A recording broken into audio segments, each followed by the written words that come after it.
a threat.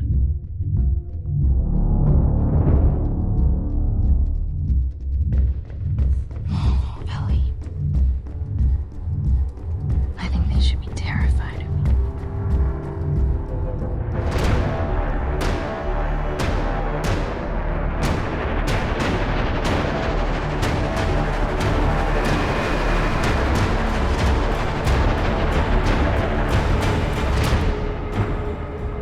The Last of Us Part 2 was published in June of 2020 by Naughty Dog, and I consider it to be a masterpiece in storytelling and overall an impressive artistic achievement. My goal with this video is to engage with this game as in-depth as I possibly can, so I will be summarizing the entire game while offering my analysis on a myriad of topics, including but not limited to themes of hate, love, and agency, gameplay mechanics, environmental design, music, and so much more. I'd also just like to take the time to appreciate all of the artistic talent that goes into making a game like this. And hey, maybe I'll bring up something you've never considered or missed in your playthrough. Alright, I'm not the biggest fan of overly drawn out introductions, and I have a lot to cover. So let's get started.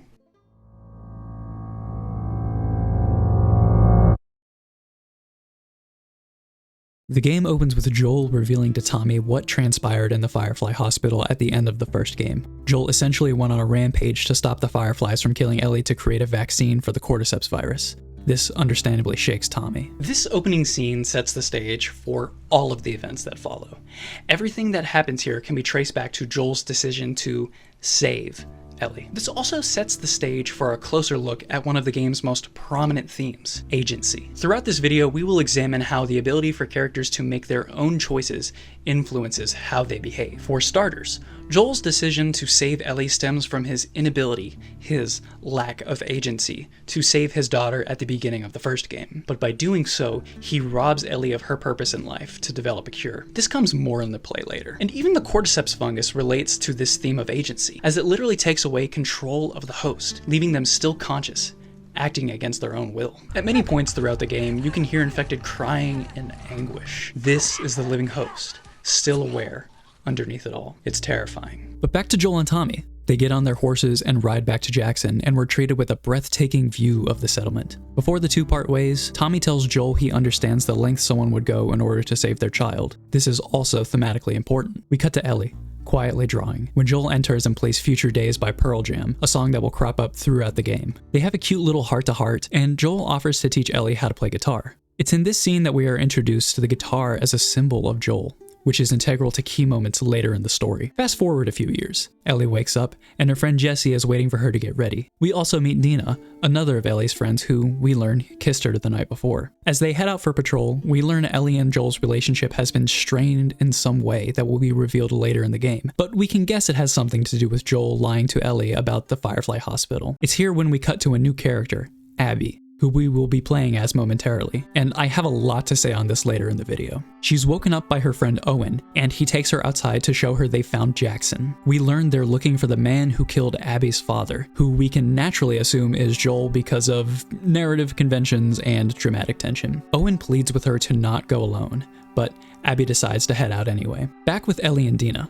They clear out some infected out of a supermarket, and it's here that we learn that clickers use echolocation in this game, so standing directly in front of them can still lead to getting spotted. This makes sneaking around them more of a pain. After all this, Ellie and Dina find a basement weed garden where they smoke up silly style and get freaky. The scene cuts back to Abby, who pushes through a blizzard when she's suddenly ambushed by a horde of infected. She's nearly cornered when Tommy and Joel swoop in at the last moment to save her. They hold their ground, but are eventually forced to fall back. It's then that Abby realizes the man she's been searching for, Joel, is one of the men who just saved her, and the look on her face when she learns this marks a dramatic shift in the scene's tone. She suggests that they regroup with her squad, both Joel and Tommy agreeing to come along. Once they arrive, Joel and Tommy introduce themselves, and the room gets quiet when suddenly Abby shotgun blasts Joel's kneecaps and begins beating him with a golf club. Intriguingly, Joel accepts his fate because he has caused so much destruction that it could be anyone gutting it for him. He doesn't care why they're after him. This showcases both his resilience and self-awareness. We cut back to Ellie, who learns from Jessie that Joel and Tommy didn't return from patrol. She manages to track them to Abby's cabin, where she can hear the muffled grunts of Joel being beaten behind a closed door. Descending the stairs,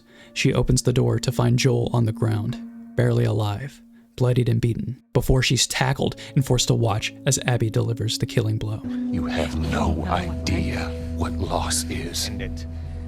Now.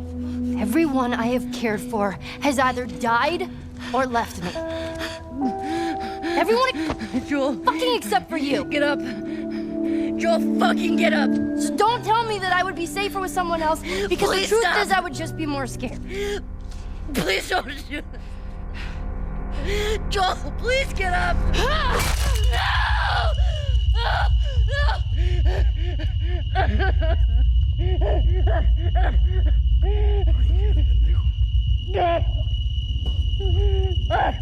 I'll fucking kill you.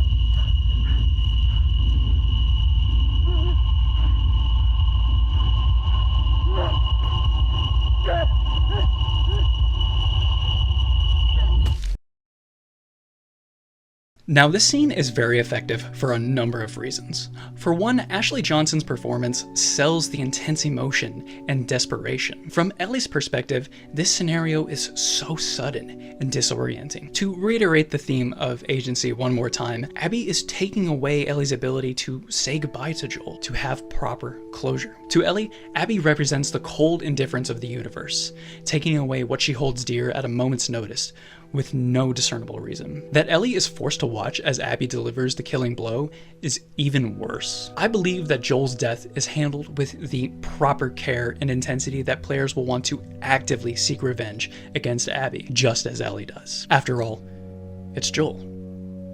We love Joel. Ellie loves Joel. The next morning, Tommy visits Ellie. It's clear they both want to go after Abby, but they lack the manpower. It's also revealed they traveled all the way from Seattle, Washington. We cut to Ellie standing over Joel's grave before telling Dina she wants to visit his house one last time. Upstairs in Joel's home, she retrieves his broken watch and revolver from a plain cardboard box. Being able to freely explore Joel's home feels nostalgic yet hollow as you look over his belongings. Seeing the empty home of a loved one ripped away too soon reinforces the grief Ellie is feeling in this moment. One of my favorite bits here is when Ellie is flipping through his closet and finds his jacket from the first game. She leans in to smell it. Smells can often bring back strong memories. That's real. Walking back downstairs, she finds Maria speaking to Dina, and it turns out Tommy went to Seattle by himself to avenge Joel's death. Maria tasks Ellie and Dina to bring him back alive.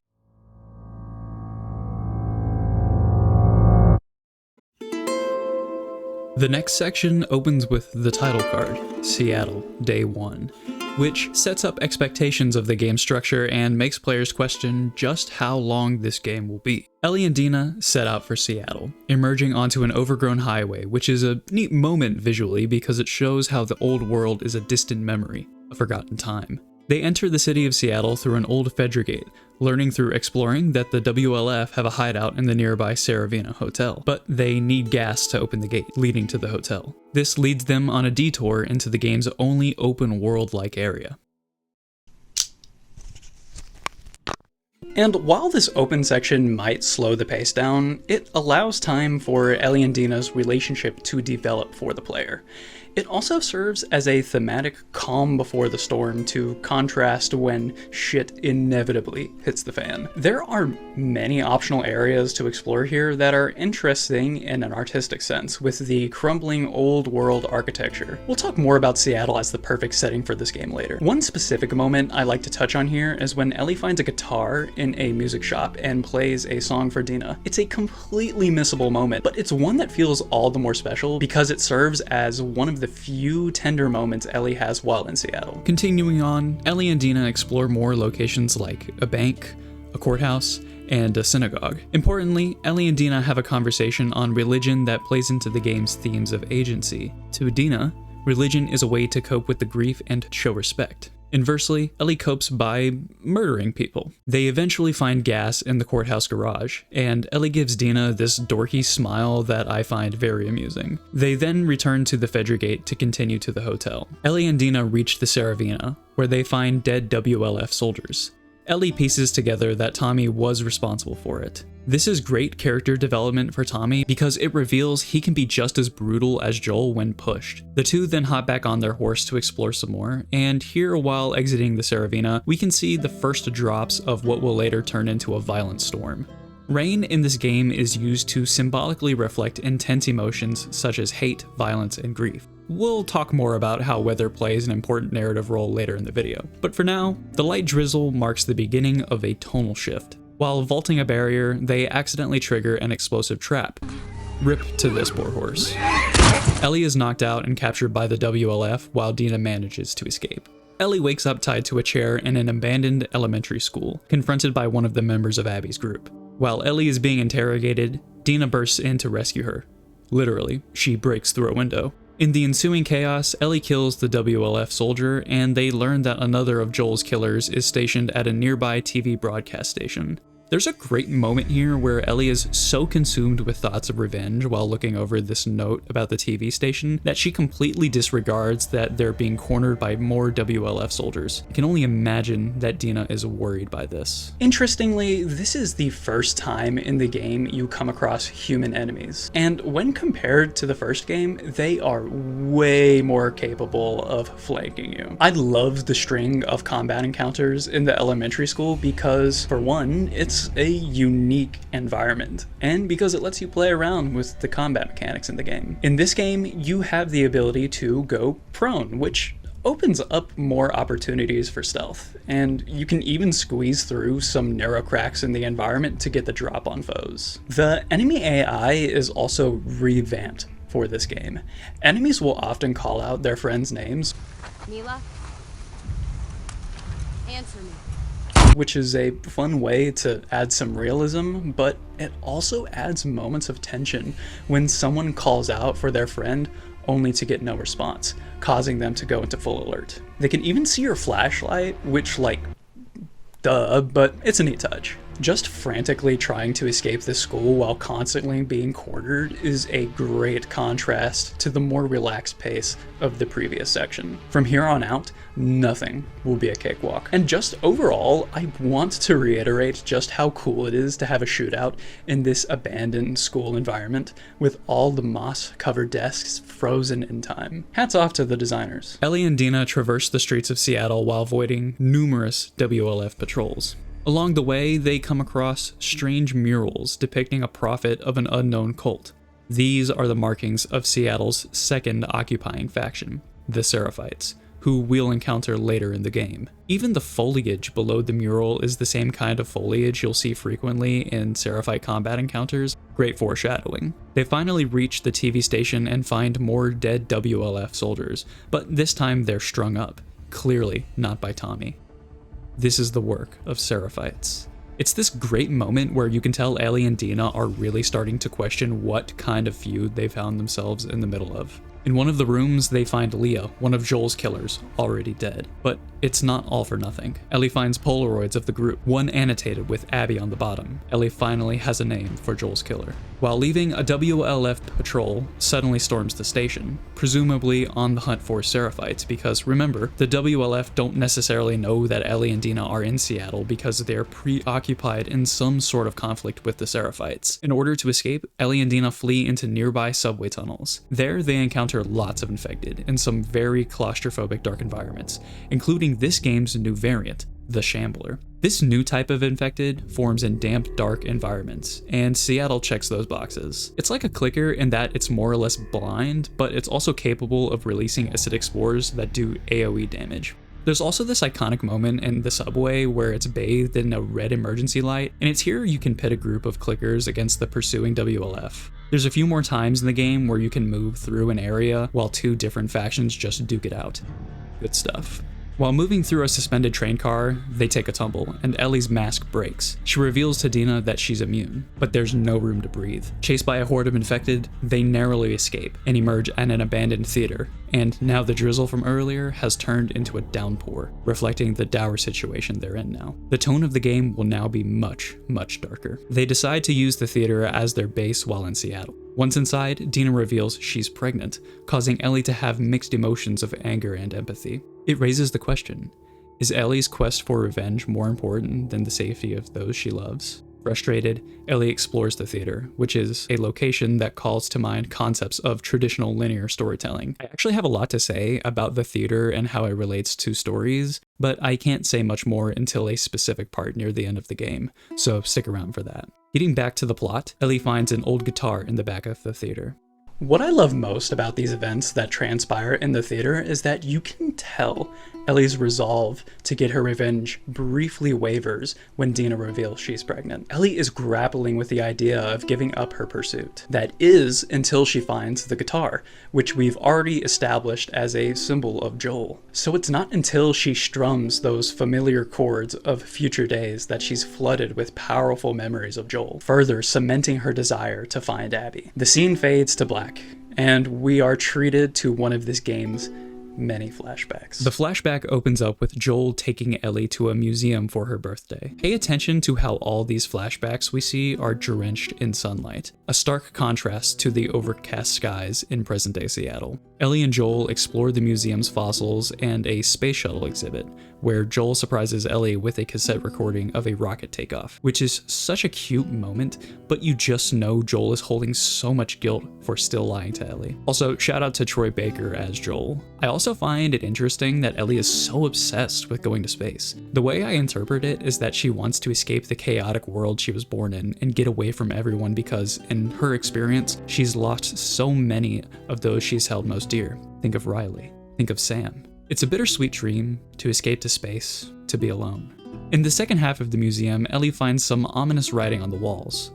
Also, check out this moose diorama surrounded by wolves, which is a not-so-subtle visual metaphor of Joel's eventual death to the WLF, who are frequently referred to as wolves. Ellie hears a noise, but it turns out to just be a wild boar. Joel barges in, and they spot a Firefly logo painted on the wall, a grim reminder that deep down, Ellie knows Joel is lying to her.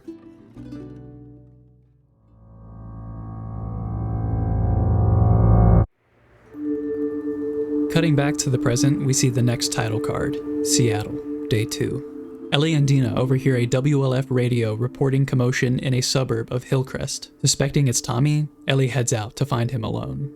As she traverses the flooded streets, Ellie fights some infected and more WLF patrols. These guys are everywhere. And here I want to mention again how good the environmental design is in this game. There's a variety of different locations you explore, and they all feel fully realized. You'll hear me praise again and again just how good of a location Seattle is for this game's main setting. It feels like you see every nook and cranny of this city. And you can tell the artist put a lot of love when designing the environments. You're rewarded for exploring primarily with crafting components, but you're also rewarded with, to put it simply, a cool location. You see, I fully believe that it's perfectly acceptable to have a beautiful location as a reward for exploration. I mean, just look at a game like Breath of the Wild. 90% of the rewards for exploring in that game are just pretty areas. Also, I'd like to point out the looting animations. Some clown on them for being slow, but I love it. An aspect I don't think gets enough recognition is how the looting animations change when you're in combat, becoming quicker and more frantic to sell the adrenaline rush. Getting back to the environment, I find it infinitely interesting to see what all of these different shops and businesses will look like if left unattended for decades, overgrown and worn down by time. But back to Ellie. She hears distant gunshots, and figuring it's Tommy, she cuts through a sprawling neighborhood to get closer. She battles many, and I mean many, WLF soldiers through the neighborhood, which is probably one of the hardest and one of the best combat encounters of the game. All of the opportunities you have to duck in and out of the houses, hiding under beds, crawling through the grass, and when you think you're done, you hop a fence and you have to deal with more and more enemies. It's this game's combat at its peak. After fighting through a dozen more WLF, Ellie jumps into a basement to escape, but she's soon smoked out and forced to fight her way out. This game does such a good job keeping tension high with moments like this. Several times throughout the game, you're cornered and just told to survive. It's exhilarating. As she fights her way free, she unexpectedly runs into Jesse, not Tommy, who is causing all this ruckus. They steal a WLF truck but accidentally alert a horde of infected. This set piece, while simply on rails, is a thrilling way to cap off this section of the game. Jesse escapes by crashing the truck into a pond. They then return to the theater to check on Dina. While there, Dina and Jesse catch up, but Dina chooses not to tell Jesse about the pregnancy because that would most likely result in Jesse forcing them to leave. You can really tell Dina cares about Ellie. And speaking of Ellie, she is visibly upset. Probably because more of her friends are getting involved, meaning they could possibly get hurt. It's here where we get another flashback. This time Ellie is with Tommy, clearing some infected and Jackson with a sniper. Here's a really cool fact we learn. Infected move in herds with the seasons, which is such an intriguing detail. It reinforces how the cordyceps functions as part of a larger ecosystem, that the outbreak was essentially nature reclaiming the earth. Tommy also instructs Ellie to shoot signs to make sound to lure the infected out, which actually comes into play later. They finish up and meet up with Joel in a nearby lodge, and he suggests that Ellie replaces her worn guitar strings. They head together to a nearby music shop and encounter a large group of infected, including a bloater. Ellie is nearly killed before Joel saves her. I also find it funny how Joel remarks that Ellie almost died, and her response is, "Yeah, but we still won," which I believe highlights Ellie's win-at-all-cost mentality that we see unfold in Seattle. Inside the shop, they find two runaway teenagers from Jackson, both infected. One killed the other, but couldn't bring himself to take his own life. It's grim. This reminds Ellie of Riley and how they were in a similar situation. She laments that if only they were immune, things could have been different. Ellie is constantly reminded about the cost of a cure not being made. She then confronts Joel about the Firefly Hospital, but he still insists that the doctor said there was no cure. Ellie hesitates but chooses to believe him, and you can tell that she doesn't trust Joel completely, but there's still that small part of her that wants to believe he's being honest. She just doesn't have the evidence yet. This flashback shows how Ellie's relationship with Joel is getting more and more strained as time goes on. The flashback ends, and we cut to Ellie, who overhears on the radio that Nora, one of Abby's crew, is stationed at a nearby hospital. Determined, she sets out to confront her alone. Ellie navigates an overgrown Seattle, exploring lots of different locales along the way. In one apartment, she finds a workbench. And it's here I want to mention how sick these upgrade animations are. They're unique to each weapon and are worth watching. Also, here's a cool encounter in this apartment. You think everything is dandy and you go to upgrade a weapon and bam, you're ambushed by a group of WLF defectors, and you have to take them on in this small apartment. It's another neat moment that reinforces how Ellie is a trespasser, and there's danger around every corner of Seattle. It's also completely missable if you don't bother exploring, making it all feel dynamic. Shortly after, Ellie cuts through an office building and encounters stalkers, infected that use stealth to ambush their prey. Honestly, screw this encounter. There's like 10 stalkers in these offices, they barely show up in listen mode, and the best way to deal with them is to just run through. Though I will say I absolutely dig this office environment. It's so cool how you duck and weave around desks. After pushing through these offices, one stalker attacks Ellie, causing them to crash through a window and tumble into a rapid. Ellie emerges and attempts to cut through a park to the hospital, but something isn't right. While vaulting a ledge, Ellie is struck in the shoulder with an arrow. Ellie has finally come face to face with the Seraphites, a fanatic religious cult who use primitive weapons and communicate with whistles.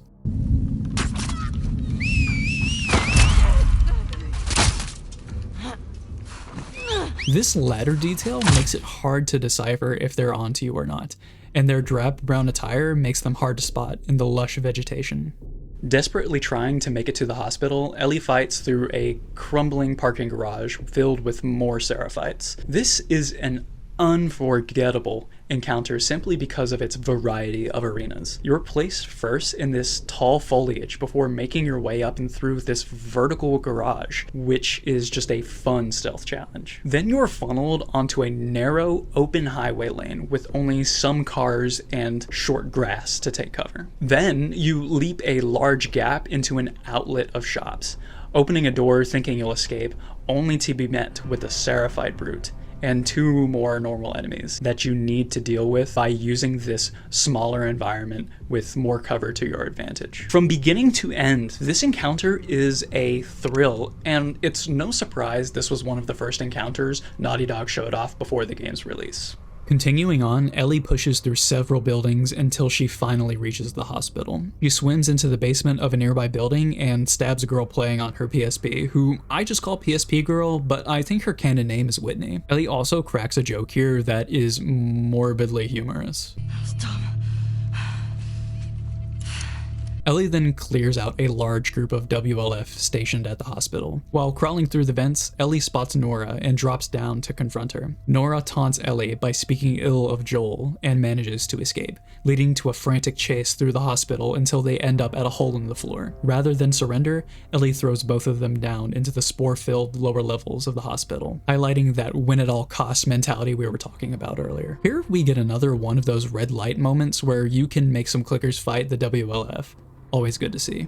Ellie finally corners Nora, who is furiously coughing because she's breathing in spores. Ellie, desperately wanting Abby's location, results to torturing Nora. This is one of Ellie's most depraved moments, and ironically, the closest she comes to embodying Joel's most negative traits. Remember, Ellie, while in Seattle, has been killing those who are already aggressive. The WLF are instructed to shoot on sight, and the Seraphites are the Seraphites. Despite her ferocity, this is not the Ellie we know. She could probably find Abby without doing all of this, but she chooses to regardless. The scene being drenched in this vibrant red light only enforces her descent into the depths of human depravity. Ellie returns to the theater, her hands visibly shaking.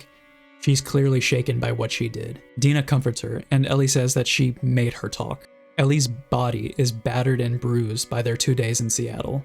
I also find it quite poignant that this moment of reflection takes place in this changing room with mirrors. Anytime I see mirrors, my mind automatically races to mirrors representing self-reflection. Clearly, this is taking a major toll on her, physically and mentally, and she recognizes it.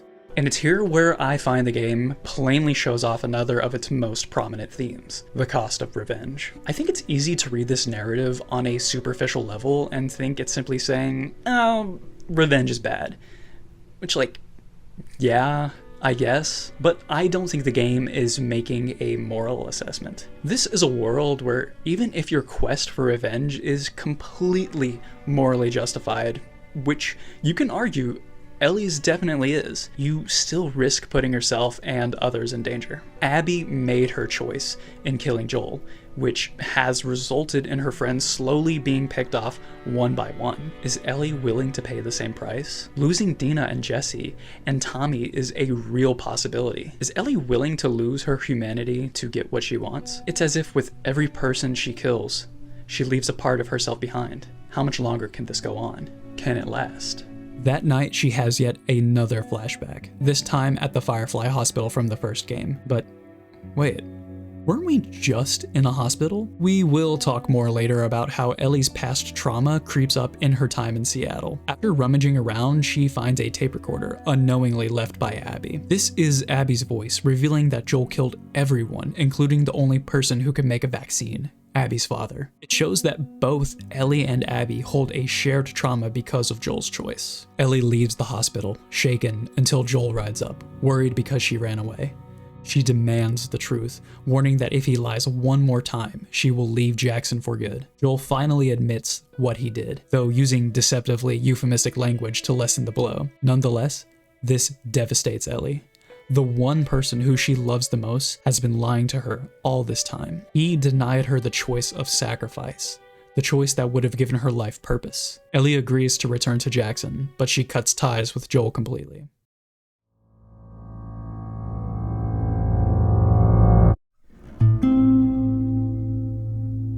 The next title card appears, Seattle, Day 3. Ellie wakes up in the theater's cash changing room and speaks with Jesse. Dina is looking worse, and Jesse correctly suspects she's pregnant. Jesse demands that Ellie quit her revenge plot, and Ellie surprisingly agrees. Clearly, what happened with Nora has briefly shaken her out of it, but she asserts that they should at least go and find Tommy and bring him back. Jesse agrees, and they decide the best place to find him would be at the aquarium because he's also after Abby. Ellie and Jesse head out and work their way there, taking out infected and WLF patrols. They also explore an abandoned bookstore where they talk philosophy and Joel. Jesse tells Ellie that he would have gladly went with her to Seattle if she had just asked. It's here that you can also read the most heartbreaking letter between a mother and their child, because it reminds you that average people, including children, had to deal with the horrors of the cordyceps outbreak. It's also here where Ellie makes a comment on how anyone in the past could have found mushrooms cute. And it makes you wonder that if this society ever regained its posture, nobody would ever be able to enjoy a cream cheese stuffed mushroom. It also makes you think just how the world would function after 500 years have passed. What would that future look like? Anyways, in the distance, the two can see the aquarium's Ferris wheel. Something this game does very well is frame your destination in the environment constantly. You see this a ton in Naughty Dog games, and I consider it to be a staple of the developers. You'll see this technique used all the time in this game. As they get closer to the aquarium, they notice the city is becoming increasingly flooded because of an approaching storm. I just want to quickly note how cool of a concept it is to have a flooded city as the main location of the game, because it opens up the possibility for so many visually unique environments. And speaking of unique environments, check out this fabric studio. It's so cozy here. And you can loot more scissors than usual, which makes a lot of sense. Luckily, the two spot a WLF boat making its way into a flooded mall and decide to go after it. While scoping out the boat, they overhear that someone matching Tommy's description is causing trouble at the marina. Jesse says they should go there, but Ellie insists they should go to the aquarium because that's where Abby is, and that's where Tommy will eventually end up. Jesse looks disappointed because Ellie still hasn't given up her revenge. The sad thing too is that Ellie really does seem to think that going to the aquarium is the best course of action. It just shows how she's still consumed by revenge. She's lying to herself. Jesse tells Ellie he hopes she doesn't die before leaving to get Tommy. That's cold. Ellie dives into the water and takes out the WLF in the flooded mall. Wait, a mall? Doesn't Ellie have a lot of trauma associated with a certain mall? It's here where I'd like to draw attention to one of the things I find this game does most brilliantly, and it's one of the most understated aspects. That is how the physical environment surrounding Ellie during her time in Seattle is a manifestation of her deep-rooted traumas. Think back to the hospital where Ellie finds Nora. By revisiting this hospital setting, Ellie is unknowingly delving into her unconscious to work through her grief, except here it's in all the wrong ways. Ellie's rampage mirrors Joel's rampage in the Firefly Hospital. Here, Ellie is also painfully reminded of her immunity by Nora, a guilt of being allowed to survive while millions still suffer. But this violence isn't closure. Even the flooded mall here is a callback to the Left Behind DLC from the first game, where her best friend Riley was bitten. Even her using swimming to her advantage here is a reminder of her dependence on Joel because, if you recall, a big part of the first game is how she could not swim. Joel taught her. I'm sure there are many more parallels between Ellie's past and the events in Seattle. These are just the two big ones I wanted to point out. With the WLF cleared out, Ellie steals their boat. As she continues on, the storm worsens, and much like how her environment reflects her subconscious, so does the weather. The more and more humanity Ellie loses, the more intense her desire to get to Abby becomes, the more it rains. It's as if Seattle is swelling with all of this intense emotion. Ellie uses the boat to navigate through flooded buildings, which is pretty neat, visually speaking. Along the way, encountering Seraphites and WLF fighting each other. She arrives at an arcade, and I want to say that the environmental artists popped off with the design of this place. Everything from the wind to the suspended plane with its spinning propeller adds to this immaculate stormy ambience. While finding a way through, Ellie happens upon a bloater. After dealing with it and several more infected, Ellie takes the boat onto open water and is almost at the aquarium when she's struck by a wave. It's narratively fitting that the storm is at its peak when she finally reaches the aquarium. She swims to the shore and breaks into the aquarium. finding where Abby and her friends are camping out, including Owen, who ironically has a Firefly dog tag in his bag. She hears voices behind a door. Interesting visual parallel here. This walk down the corridor parallels Joel walking down that hospital hallway in the first game. Opening the door, Ellie comes upon Owen and Mel. Ellie demands that they tell her where Abby is, while Owen tries to work out a deal. Things escalate like they so often do in this game, and Ellie ends up shooting Owen and stabbing Mel. Owen sputters out something with his dying breath, and Ellie realizes his final words were telling her that Mel is pregnant. Well, was pregnant, because now she's dead. Ellie is devastated and has an intense panic attack. I can imagine that Ellie is reminded of Dina at this moment, who was also pregnant. Were the roles shifted, Dina could easily end up like Mel. Suddenly, Tommy and Jesse arrive and take her back to the theater, but it's dramatically revealed they left behind Ellie's map. Once they arrive back at the theater, they prepare to leave for Jackson. Ellie speaks with Jesse and Tommy walks off to pack. Ellie tells Jesse she is upset that she didn't get Abby when suddenly they hear commotion in the theater lobby. They rush through the door, and it's none other than Abby shooting at them, and Jesse is unfortunately killed. The way she calls out his name like she's telling him to get up shows she is in denial. Ellie begs Abby to just deal with her because the others were just tagging along. Abby points the gun at Ellie and says that she let Ellie live, but she wasted it. The camera fades to black as another flashback begins, but this time it's from Abby's perspective. Abby meets up with her father, Jerry, who is helping a zebra deliver a baby. They find out that the zebra got caught in some barbed wire. After managing to set it free, Owen arrives to inform them that an immune girl, Ellie, and a man, Joel, were picked up near the hospital. The scene cuts to Jerry and Marlene discussing the ethics of killing Ellie to develop a cure without asking her first. There's that theme of agency creeping back up. Marlene counters Jerry by asking him if he'd do the same if it were Abby. Jerry doesn't say one way or another, but it's strongly implied that he wouldn't. He's more like Joel than we can see on the surface. They decide to go through with it when Abby walks in and tells her dad that she'd let him do it even if it were her. The only difference here is that Abby has the agency to say this while Ellie is unconscious. Even though Ellie would have gone through with it, she's still never given the choice. I think that's important to consider. The scene suddenly cuts to Abby in the hospital hallway, alarms blaring. It's through this singular space that Joel, Ellie, and Abby are connected, sharing this moment of intense love and hatred. Specifically for Abby, this hallway becomes a recurring visual motif, as we'll see soon. She bursts into the operating room and finds her father murdered by Joel. Scene then match cuts to Abby dealing the killing blow to Joel from the beginning of the game. And judging by her facial expressions, killing Joel didn't give her exactly what she wanted. And is there some guilt or remorse starting to form? Just something to consider as we see her character develop. We also see the entirety of the scene play out from Abby's view, because you'll remember from Ellie's perspective, we don't hear what anyone says after Joel dies. We learn here that Owen convinced everyone not to kill Ellie and Tommy. This whole flashback sequence brilliantly sets up how Abby really is only an antagonist from Ellie's point of view. It's by seeing Abby's perspective that we can understand why she killed Joel. It's one of the things I love most about this game, that binaries of right and wrong or good and evil start to dissolve with context. It's all a matter of perspective.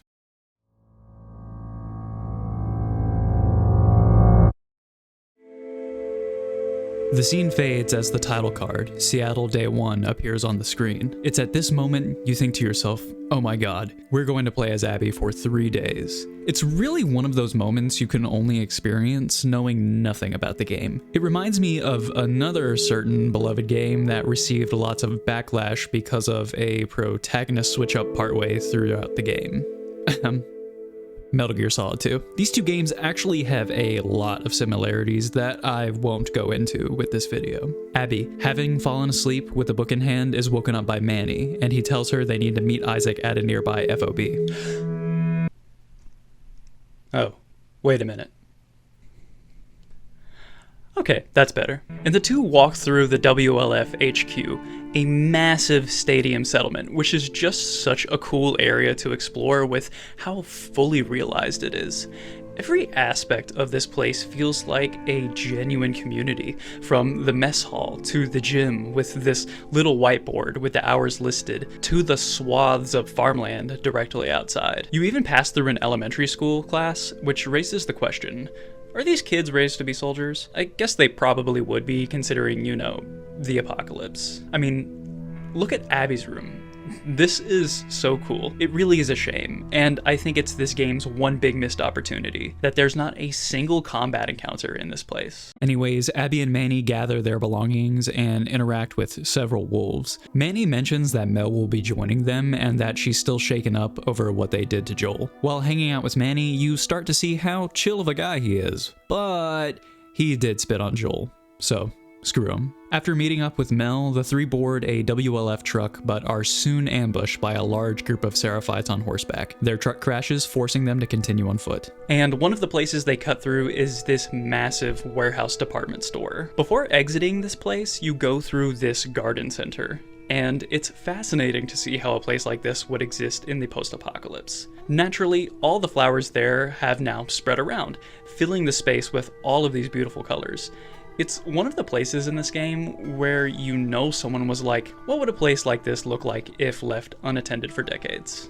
And I really appreciate this concept brought to life. Along the way, they encounter more Seraphites, and while cutting through a building, Mel admits to Abby that she believes Joel deserved worse, but wishes she hadn't been involved. Through Mel, we can see one cost of Abby's revenge: the trauma that killing Joel inflicted on her friends. After that day in Jackson, Abby's friends have started to see her more as a monster. It's also through these conversations with Mel that the story also sets up Abby and Mel as foils. Mel, who is a doctor, has taken on the positive aspects of Abby's father, while Abby isn't very capable of medically helping others, which creates a rift between what Abby is and what she wishes she was. Arriving at a gas station, they are ambushed again, but are saved by WLF reinforcements. After hitching a ride and arriving at the FOB, they learn that Owen is missing and that their friend Danny had been killed. You can tell here that Abby thinks Owen is in the body bag, but there's a sigh of relief when it's revealed to not be him. Abby and Manny meet with Isaac, who looks like an unhinged psycho with his blank stare. Isaac is the incarnation of dogmatism the WLF operates under. He reveals that he's planning an assault on the Seraphite Island under cover of a large storm. He also reveals that Owen supposedly killed Danny while protecting a Seraphite. Abby wants to go after Owen, but Isaac instructs her not to. Abby has another flashback where she and Owen stand atop the Seattle Aquarium's Ferris wheel before jumping into the water. Owen shows her a sailboat in the orca tank, left behind by a father and his two sons who had taken shelter in the aquarium. In an adjacent room, they find the father's dead body clutching a note from one of his sons, stating they joined the Seraphites because they were tired of hiding. Abby questions why anyone would join a death cult. This small background story shows how a need for community can draw people into cults like the Seraphites. If you think about it, Abby joined the WLF because they offered her community and strength, not because they were anything like the Fireflies. And in the lobby of the aquarium, we see this humongous whale hanging from the ceiling. And I don't know about you, but my mind immediately makes a connection to none other than Herman Melville's Moby Dick. In this revered novel, you follow the story of a sailor, Ahab, who lost his leg to Moby Dick, a large sperm whale. And he wants revenge. Like, he really has it out for this whale. You can already see the parallels to this game. The struggle between Ahab and the whale in Moby Dick is often interpreted as humanity's eternal struggle with nature, or, to put it more abstractly, humanity's struggle with the uncertainty of the universe. Moby Dick is a novel that deals with themes of agency and the cost of revenge, much like The Last of Us Part 2. You have your protagonists obsessed with revenge who go to the ends of the earth to take head-on their boogeymen, who represent the chaos of the universe. Now, this whole Moby Dick illusion is all probably just a stretch. Maybe this is just a whale in an aquarium, but the designers could have put a shark here or something if they didn't want us to make a connection.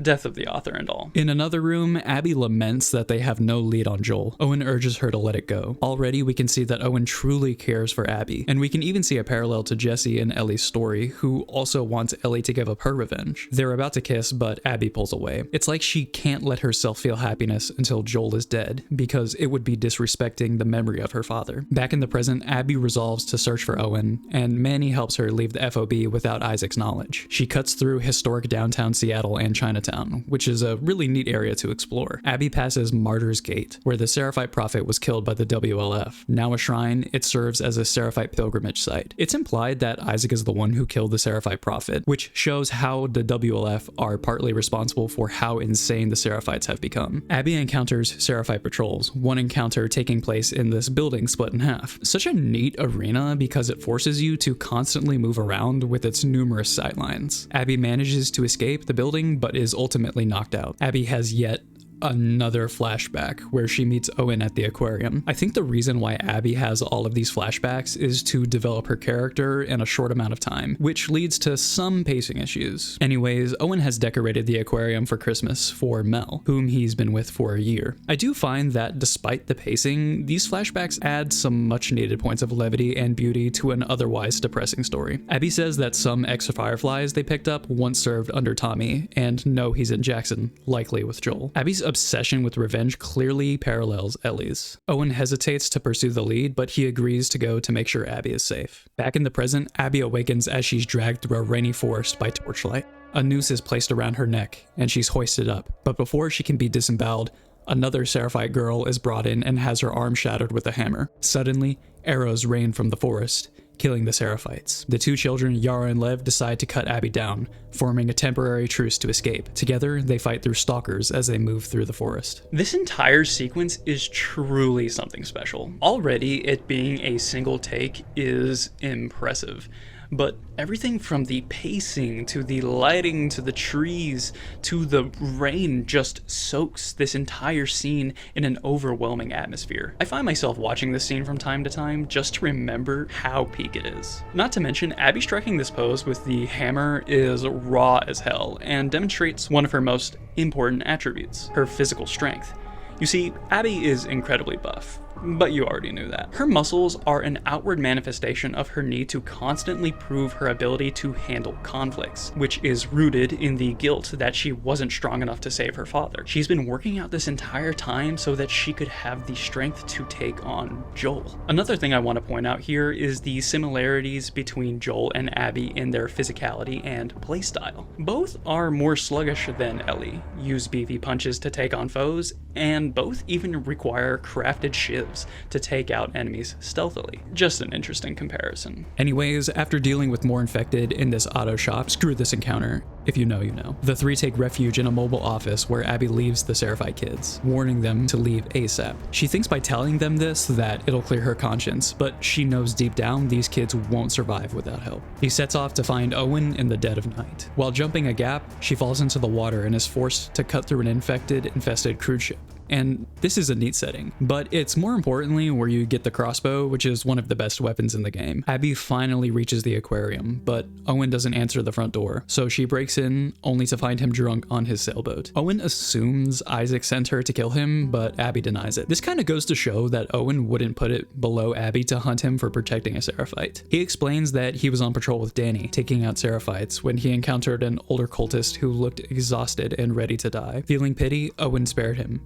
But Danny accused him of betrayal and pulled a gun. In the struggle, Danny was shot. I love this for Owen's character because he was faced with a reflection of a shared mortality and decided that he's done fighting over land he doesn't care about. Owen then tells Abby he plans to go to Santa Barbara in search of rumored fireflies, but she dismisses it as a waste of time. This initial refusal to find the fireflies shows how Abby lacks hope for a better future, proving that killing Joel was unable to give her the proper closure. Their argument turns physical, but then it really turns physical, and they get freaky. That night, Abby dreams of the hospital the night after her father died. Alarms blaring, she bursts into the operating room, but instead sees the bodies of Yara and Lev hanging from the trees. This is an excellent visual metaphor linking her guilt of leaving the kids behind with the guilt of not being able to save her father. What's the point of her strength if she's not willing to help those in need? Jolted awake in a cold sweat, she decides to go back for the Seraphite children, a crucial point in reconnecting with her father's memory.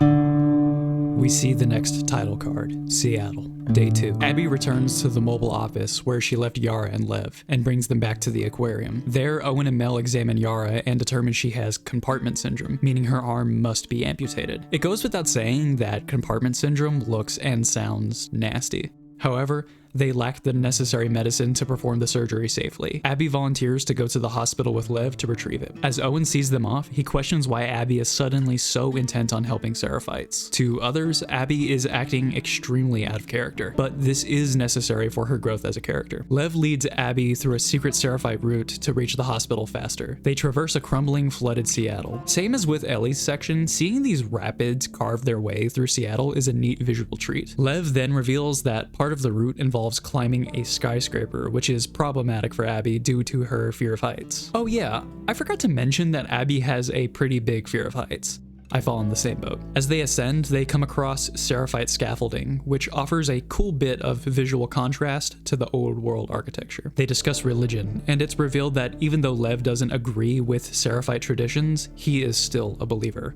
And I find that rather poignant. They also come across this beautiful mural, showing how art and religion have many points of intersection. Hell, even the WLF uses propaganda in the form of art to raise morale for their cause. After climbing a ladder, the two are ambushed by Seraphites, who call Lev Lily. Afterward, Lev confesses that he was born female, but cut his hair, a big taboo for women in the cult, which led to the events in the forest the night before. This is another point where I'll bring up the theme of agency. Lev's experiences show how the choice to display identity can go against tradition of religious institutions. This further shows how people can give up a part of their agency to conform to religious communities, receiving a sense of belonging in turn. The same goes for a dogmatic, pun intended, group like the WLF, where you sacrifice your individuality to follow orders and protect the cause. Lev also interestingly mentions how all of the crazy sacrifices didn't happen until after the prophet was killed, showing how even texts with good intentions can be warped over time. Despite all of this, the Seraphites in the current day are clearly crazed. Continuing up the skyscraper, Abby and Lev fight Seraphites in the construction ruins above the clouds. It's such a unique area for a game like this. Along the way, Lev teaches Abby that fear can be beneficial because it's how your body prepares you for exerting strength to survive,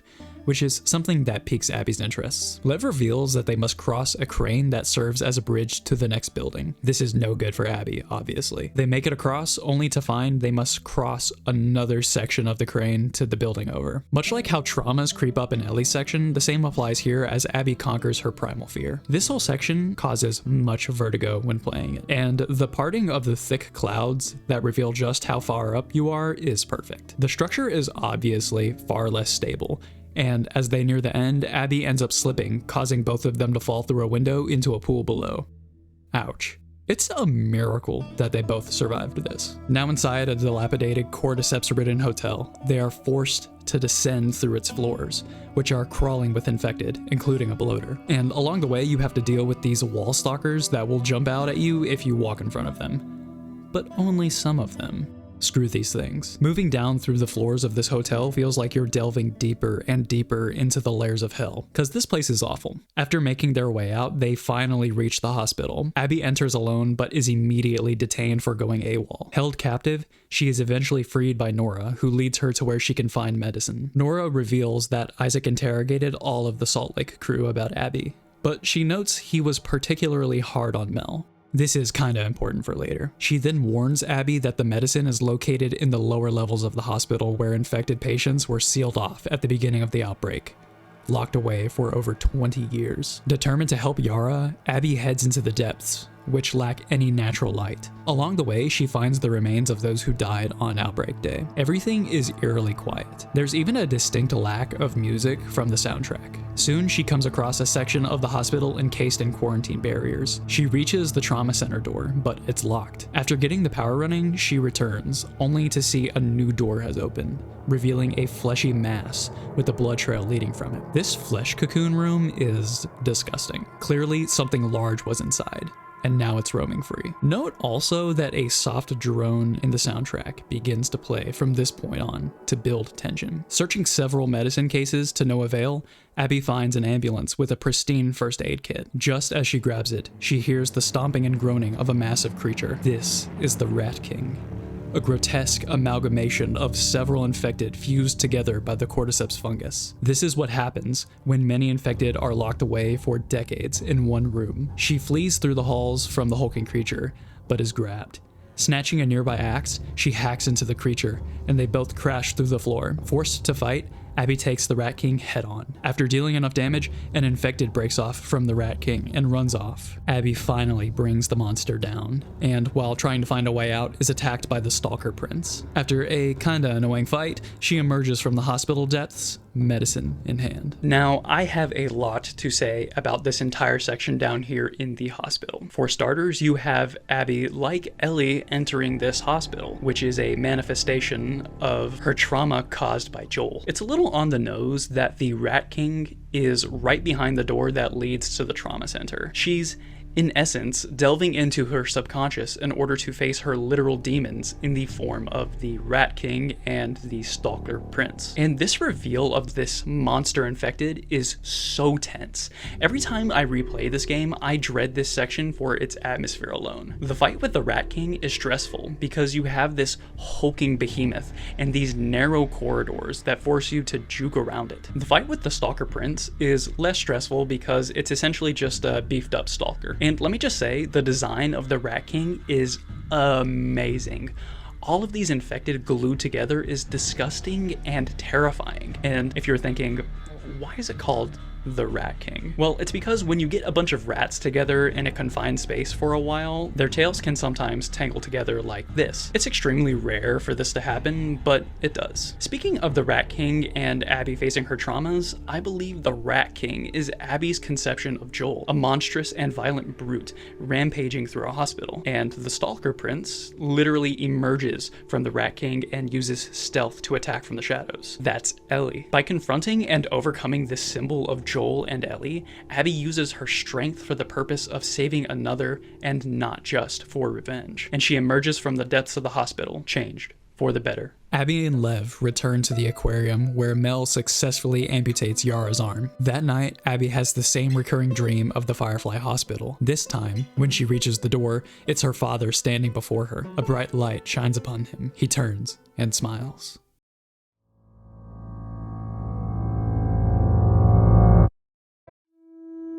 The next morning, Mel confronts Abby about her sudden change of heart, helping two Seraphites, knowing Abby has always hated them. Mel reveals they're all going to Santa Barbara, but Abby isn't allowed to come. While initially frustrated that Mel suddenly hates Abby, we have to remember that she watched Abby brutally torture a man, kill tons of Seraphites, and she probably knows about the previous night with Owen. Oh, and that comment Nora made earlier about Isaac grilling Mel the hardest, that might also be influencing how she's acting here. Mel leaves, and Abby overhears Yara and Lev arguing about whether to leave with Owen and Mel for Santa Barbara. Lev storms off, and Yara explains that Lev doesn't want to abandon their mother, who is still on the Seraphite Island. She also reveals that Lev cut his hair in defiance because he was assigned to be a child bride to one of the Seraphite elders. And hearing this, you're immediately like, huh?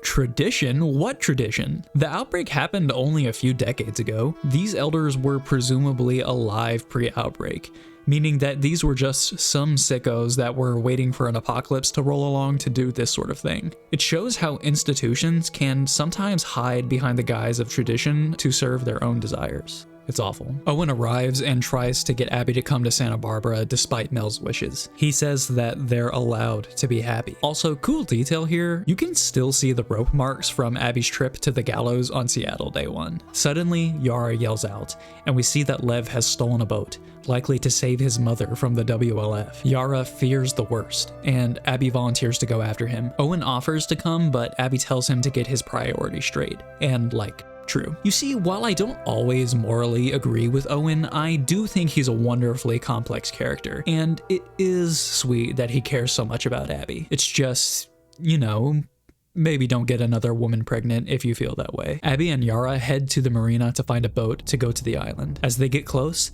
they hear gunfire. Abby investigates alone and is suddenly tackled by Manny, who warns that they're being picked off by a sniper. They duck and weave through a maze of cars, making their way to a parking lot. This is such a cool sequence. I'll always love a fight where you have to evade a skilled sniper. It reminds me of the end fight from Metal Gear Solid 3. The sniper shatters car windows, drawing infected to their location. It's no surprise that the identity of this lone sniper is, in fact, Tommy, because he uses the technique of drawing out infected by shooting nearby objects, which you'll remember from Ellie's flashback. After dealing with the swarm, they finally corner the sniper and chase him into a restaurant. Just as Manny opens a door, the sniper suddenly pops out and shoots him in the back of the head. Even though I don't really like Manny as a person, his death here is so sudden and upsetting that I can't help but feel some pity. Abby, visibly shaken, flees into the restaurant. It's here where my favorite track from the game plays.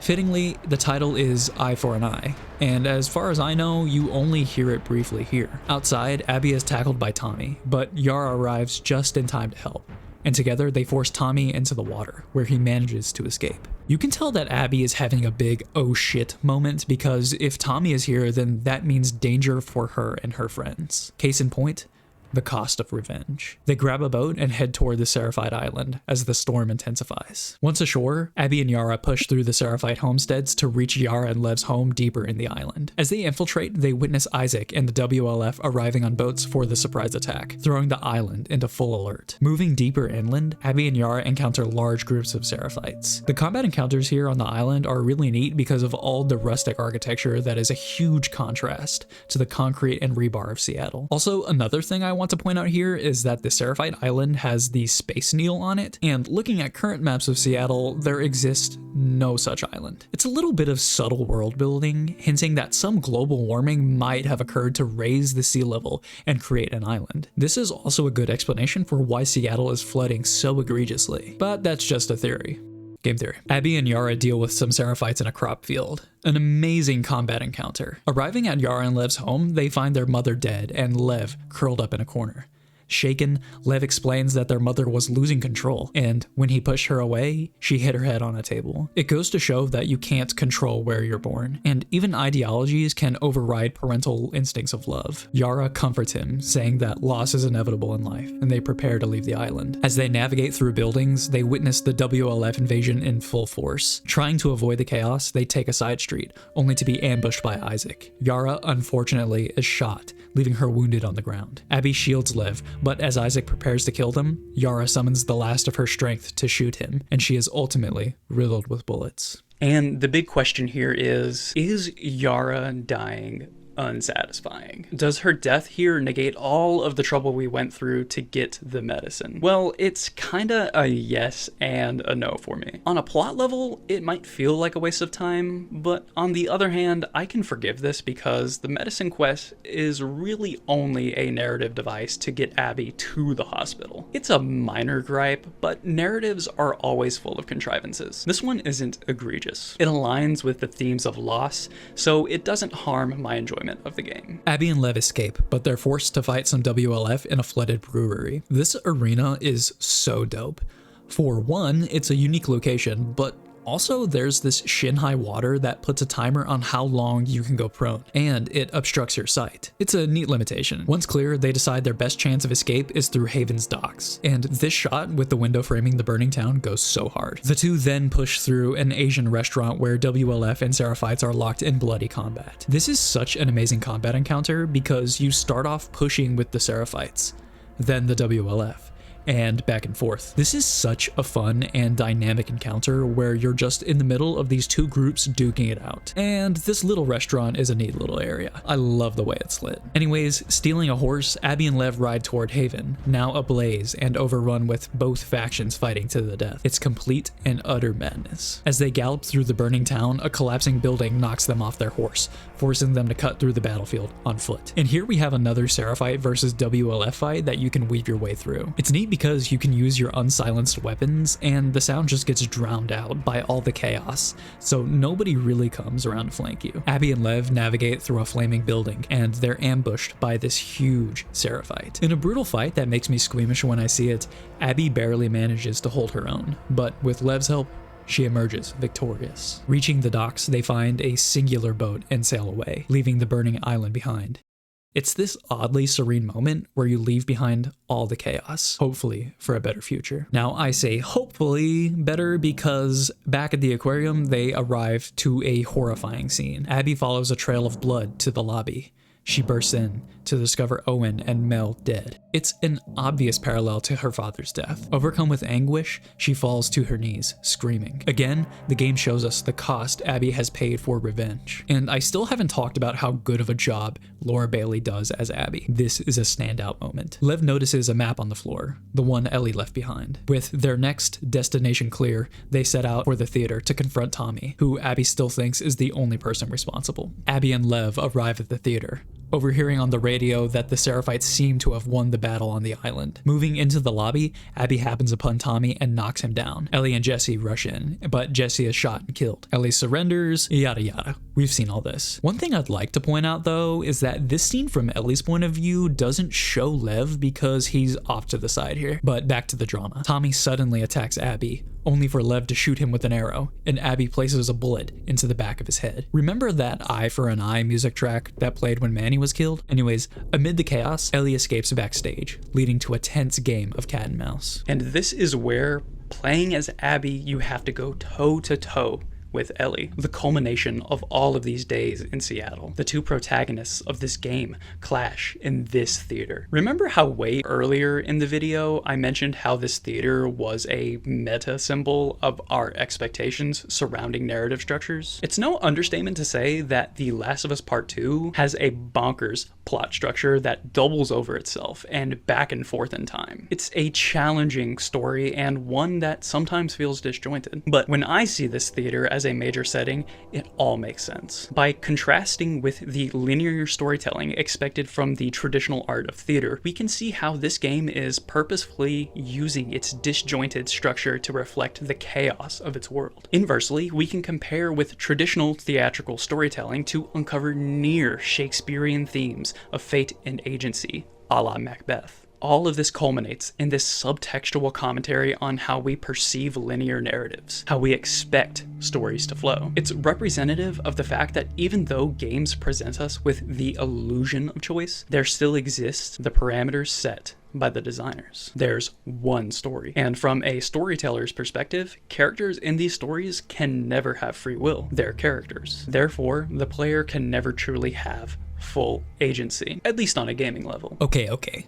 But what about the actual fight? It's so curious that you only play it from Abby's perspective, but it's intentionally designed that way so you can get an objective look at Ellie. As mentioned earlier when I compared her to the Stalker Prince, Ellie is cunning and stealthy. In this fight, she uses any means necessary to take you down. It makes you consider how terrifying Ellie is when she's backed into a corner, and it also highlights her animalistic nature. If this game were only from Abby's perspective, she would be a threatening antagonist we'd never want to play as. It makes you feel bad for the poor chaps who crossed her in the past because they truly stood no chance. Anyways, after landing several blows on Ellie, Dina tries to intervene. Abby overpowers Dina and is about to kill her. Wait, that's putting it too lightly. Abby smashes her head on the floor and is about to cut her throat, turning her over so that Ellie is forced to watch. Ellie says, "Stop. She's pregnant." And you know what Abby says? Good. It's Abby's old self re-emerging. Also note the red light here visually symbolizing the brutality. However, Lev calls out,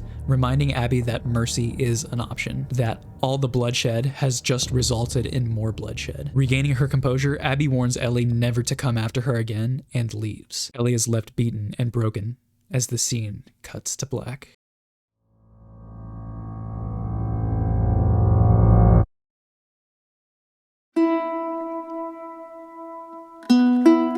The story resumes at a secluded farmhouse, where an older, more gaunt Ellie examines Joel's broken watch. Clearly, some time has passed, and as evidenced by her looking at Joel's watch, she still hasn't let go of her hate for Abby. He picks up JJ, Jesse and Dina's child they're raising, and takes him downstairs. Dina asks Ellie to find JJ's toy outside. Retrieving it from a tractor, Ellie takes in the view, and this is such a beautiful moment that feels lonely and apprehensive. Despite the natural beauty, Ellie still feels isolated from everyone. Once back inside, Dina then asks her to herd the sheep, but when a lone sheep knocks over a shovel, the noise triggers a PTSD episode. She hallucinates Joel's death, hearing his screams behind a locked door. But if you remember back to this moment in the beginning of the game, you'll recall that Joel did not yell out for Ellie. but the trauma has warped her memory to haunt her. Dina finds Ellie and comforts her as the scene fades. Later, Ellie returns from a hunting trip to find Tommy, somehow still alive, waiting at the farmhouse. He tells Ellie that Abby and Lev were spotted in Santa Barbara and reminds Ellie of her vow to go after them. Ellie reluctantly refuses, and Tommy leaves in anger. It's so sad to see Tommy like this, driven by hate and quick to anger. We can assume that the bullet has messed with his brain in some way, making him more emotionally impulsive. Also, he's blind in one eye. Recall again that Eye for an Eye music track, this time more literally. That night, unable to sleep, Ellie goes downstairs, picks up Joel's guitar, and recalls a memory. At a Jackson dance, drops the most aura-infused line in the game. However, Seth interrupts this tender moment with homophobic remarks. Joel steps in to defend Ellie, but she pushes him away, still resentful of his past actions. In the present, Ellie packs her things to pursue Abby. Dina pleads with her not to leave, but Ellie, consumed by her trauma, insists she can't move on, that she's unable to even eat or sleep. She walks out, abandoning Dina, JJ, and the life they built together.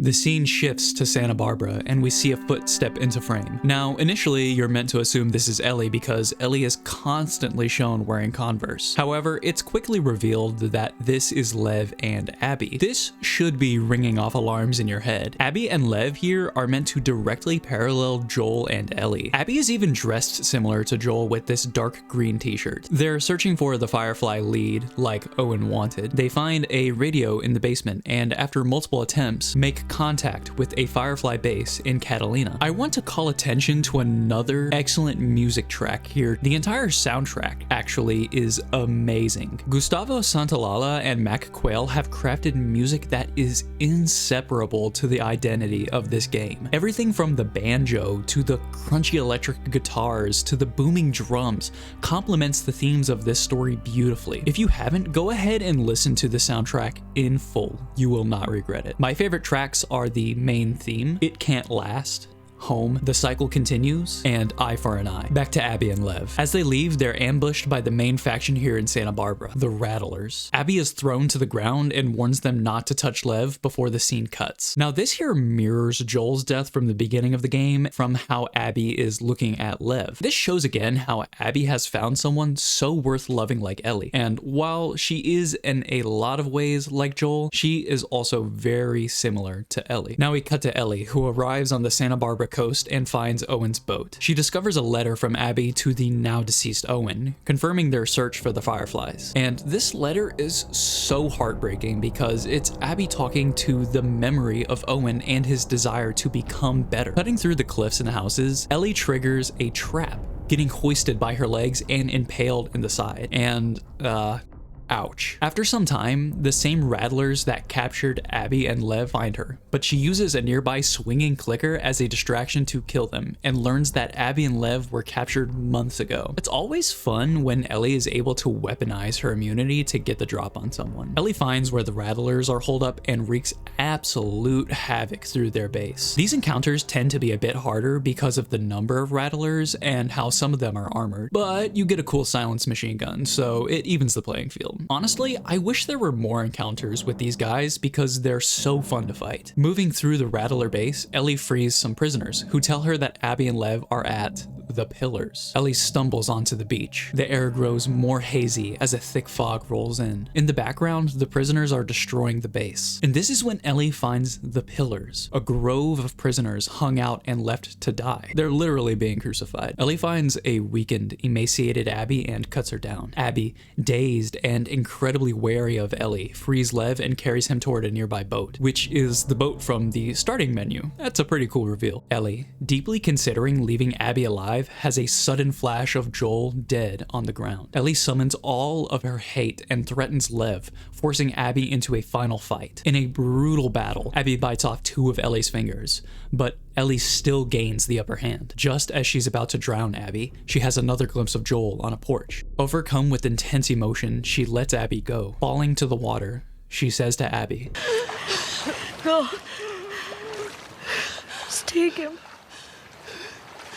and she's not talking about Lev. Ellie watches as Abby and Lev sail away.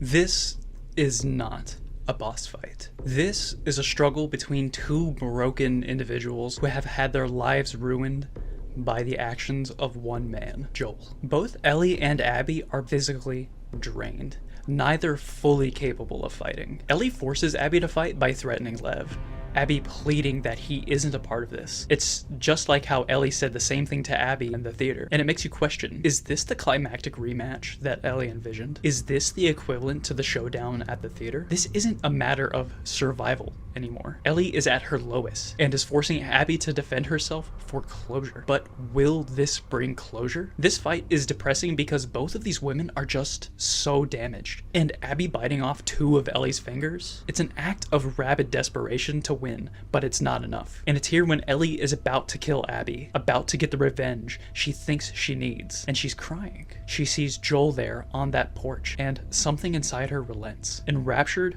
with such intense emotion, she lets Abby go, and those final words, just take him. She's really saying, you took Joel away from me, and I miss him so much, but I'm done. I accept what happened, just go. And here she sits completely isolated and alone. It's a powerful visual. Ellie returns to the now empty farmhouse. Dina and JJ have left for Jackson. He wanders through the abandoned home and finds Joel's guitar. She tries to play Future Days, the only part of Joel she had left to hold on to. But her lack of fingers makes it impossible. And this is one of the worst costs of revenge. Losing yourself. Ellie has fundamentally changed, and Joel is still gone. She sighs, and the scene shifts to a memory of Joel on his porch. This is the moment Ellie thought of before she almost killed Abby. Ellie finally opens up to Joel about his actions at the Firefly Hospital. How her dying would have given her life meaning and purpose. And you know what Joel says? If somehow the Lord gave me a second chance at that moment,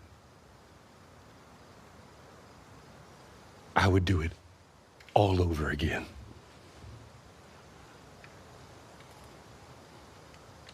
Ellie admits she may never forgive him, but she wants to try. Joel tearfully nods. I'd like that.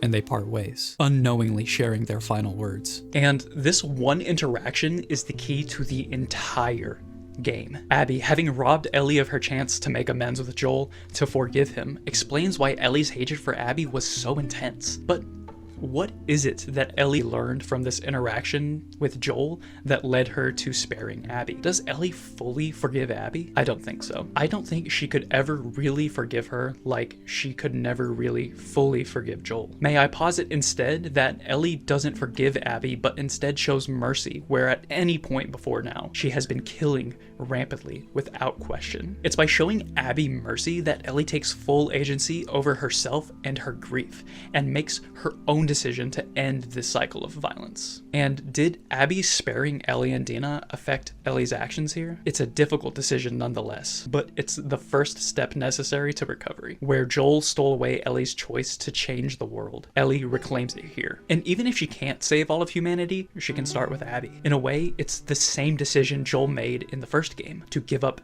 everything to save one person. And in an ironic cosmic sense, Ellie going after Abby is ultimately what leads to Abby and Lev living. It's order among chaos. This final interaction with Joel breaks me.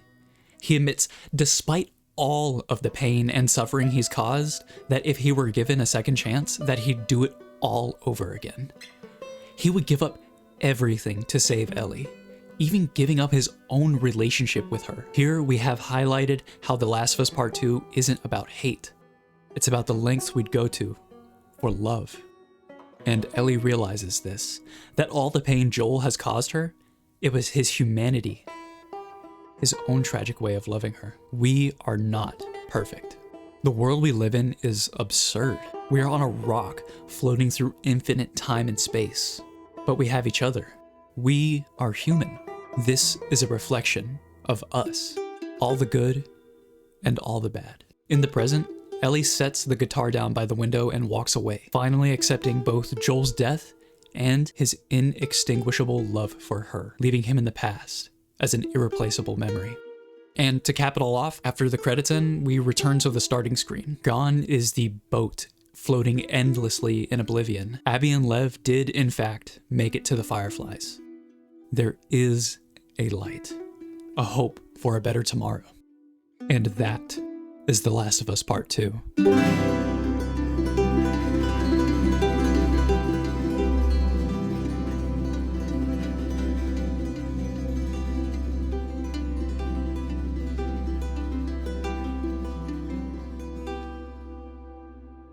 Thank you for watching this video all the way through. A lot of people don't watch my videos all the way through, so I know that you're a real one, and I just want to say genuinely thank you. There's a lot I didn't get to talk about for the sake of time, so please, if you have something to add, please leave a comment. I'd love to talk with you all about how amazing this game is, and every little nuance that it has. I hope to deliver more content like this in the future. So please consider sticking around. Peace.